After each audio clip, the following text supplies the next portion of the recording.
Hey watercolor wizards, Hajra here. It's still Inktober and I wanted to make sure I got out a simple ink doodle. It turned out to be a turtle that shows the basic inking strokes I introduced in a recent video. Make sure you check that video out, by the way. It's very useful. I'm starting with the eye and head just to get my center of interest going. I'm using straight lines and some small shapes that are fill areas.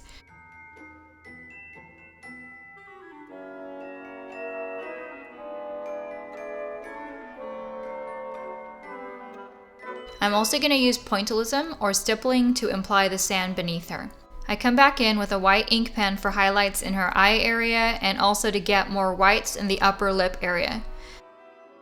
And you can see that the shapes and textural blocks on this turtle's head are just combination scribble and hatch lines and even some stippling. I call this a handwriting stroke.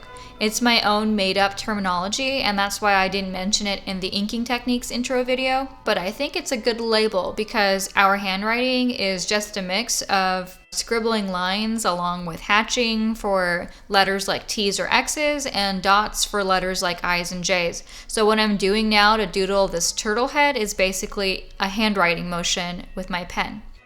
I'm continuing scribbling strokes for her leathery neck. I'm also darkening up the head outline with bolder ink lines because this old turtle is really good at looking like a pile of rocks as she rests on this beach to just blend in. But when I'm drawing her, I want my viewer to be able to make out her different parts in my ink doodle. So I'm going to use bolder lines or open areas or a different ink stroke so I can make sure she's easy to read. I revert to parallel lines and cross hatching for her shell so we can see where her head and neck stop and her shell starts.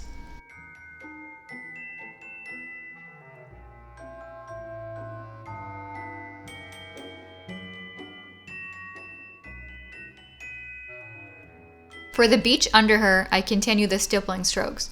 Pointillism is an obviously fitting way to denote sand. The arms are similar to the head and neck in look and texture, so they get that same handwriting stroke.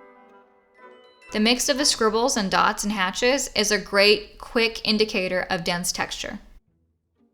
Throwing in more dots for sand, I'm going to go easy on this as this is a quick doodle, but if you have more time, stipple away. The more you do, the more impressive it's going to look.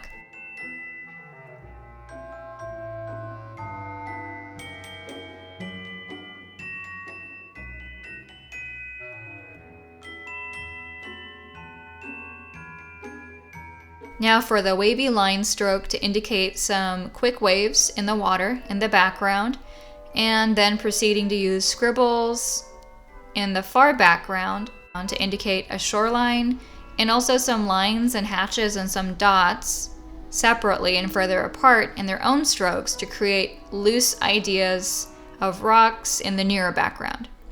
Because I want the turtle to take center stage, I'm not going to further develop these rocks with more lines and more details and more value contrast. And last, I went back with just a brush damp with some water and made some of these ink lines bleed in the background.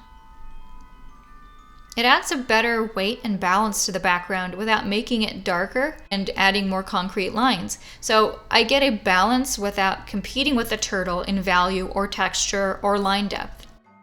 Blending out your pen with water isn't a formal dry inking technique, but something I've come to really use in certain ink pieces. It gives its own scrumptious inky washes and great shading effects. Hope you got something out of this video. If you like, comment, and subscribe, that would be awesome. Until next time, epic painting adventures to all of you.